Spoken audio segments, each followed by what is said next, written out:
Hi friends, అందరికీ welcome to our channel అండి. ముందుగా నా వీడియో చూస్తున్న ప్రతి ఒక్కరూ చిన్న లైక్ కొట్టి సబ్స్క్రైబ్ చేసుకోవడం మాత్రం మర్చిపోకండి. ఆంధ్రప్రదేశ్ రాష్ట్రంలో ఉన్న రైతులందరికీ కోసం ప్రత్యేకంగా పీఎం కిసాన్ యోజన పథకాన్ని ప్రారంభించడం అయితే జరిగిందండి.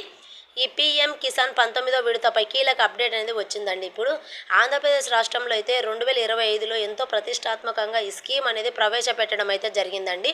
అప్పటి నుంచి అర్హులైన రైతులందరికీ కూడా పంట పొలాల కోసం సాయం కోసం ఎదురు చూస్తున్న ప్రతి ఒక్కరికి కూడా ఉచితంగా 7,500 రూపాయలు అనేది సీఎం గారైతే ఈ పథకం ఈ నెల ఆఖరికల్లా ఈ పథకం అనేది విడుదల చేస్తామని అయితే మన అసెంబ్లీలో జరిగిన సమావేశంలో అయితే సీఎం గారు చెప్పడం అయితే జరిగిందండి. అలాగే రాష్ట్ర ప్రభుత్వం నుంచి 7,500 రూపాయలు, అలాగే మన కేంద్ర ప్రభుత్వం నుంచి అయితే ప్రతి ఒక్క రైతుకు కూడా పంట సాయంగా ఇస్తున్న 6,000 రూపాయలు అనేది మొత్తం 3 విడతలుగా అయితే అకౌంట్లో జమ చేస్తున్నట్లు తెలియజేయడం అయితే జరిగిందండి. ఇక ఫస్ట్ టైం చూస్తున్నట్లయితే ఏప్రిల్ జూలై నెలలలో, ఆ తర్వాత ఆగస్టు నవంబర్, అదేవిధంగా డిసెంబర్ మార్చి సమయంలో ప్రతి విడతలో ఎకరానికి 2,000 చొప్పున 3 విడతలుగా 6,000 రూపాయలు అనేది ఆర్థిక సాయం అయితే అందిస్తున్నారండి. ఇందులో భాగంగానే రీసెంట్గానే పీఎం కిసాన్ 18వ విడత నిధులు అనేది విడుదల అయితే చేశారండి. కానీ ఇప్పుడు 19వ విడత అనేది విడుదల చేసేందుకు ఉద్దేశంలో మన సీఎం చంద్రబాబు నాయుడు గారు ప్రతి ఒక్క రైతుల ఆర్థిక సాయం కోసం వెనుకబడిన ప్రతి ఒక్క రైతుకు కూడా ఇది ఆర్థికంగా ముందుకు నిలవాలని అయితే చెప్పడం అయితే జరిగిందండి.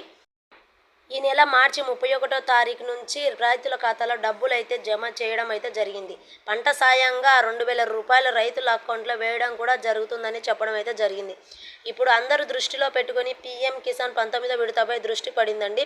ఈ విడత కోసం రైతులందరూ ఎంతగానో ఎదురు చూస్తున్నారు. ఈ నేపథ్యంలోనే తాజాగా 19వ విడత నిధులు అనేది కీలక సమాచారం అయితే రావడం అయితే జరిగిందండి. వచ్చే ఏడాది ఆరంభంలోనే, అనగా జనవరి నెలలోనే పీఎం కిసాన్ 18వ విడత అనేది విడుదలయ్యిందండి. కానీ ఇప్పుడు మార్చి 31వ తారీఖు వరకు 19వ విడత అనేది రిలీజ్ చేయాలని అయితే చెప్పడం అయితే జరిగింది. అనుకున్న సమయానికి ఏమాత్రం ఆలస్యం కాకుండా ఈ 19వ విడత మార్చి 31వ తారీఖు కల్లా విడుదల చేస్తామన్నట్లు సీఎం గారు అయితే వెల్లడించడం అయితే జరిగిందండి. ప్రతి ఒక్క రైతు కూడా ఈ పథకానికి అర్హులుగా ఉండాలంటే కంపల్సరీగా ఈకేవైసీ చేయించుకోవాలండి. ఈకేవైసీ చేయించుకున్నట్లయితే ఈ పథకానికి అర్హులుగా ఉండి డబ్బులు అనేది వారి బ్యాంక్ అకౌంట్లో నేరుగా పడుతుందండి. ఇలా గవర్నమెంట్ నుంచి కొత్త కొత్త అప్డేట్స్ నా ఛానల్ ద్వారా మీరు తెలుసుకోవాలంటే ముందుగా నా ఛానల్ని సబ్స్క్రైబ్ చేసుకోండి. అలాగే చిన్న లైక్ కొట్టడం మాత్రం మర్చిపోకండి. మరిన్ని విషయాలు మనం నెక్స్ట్ వీడియోలో ఇంకా క్లారిటీగా తెలుసుకుందాం.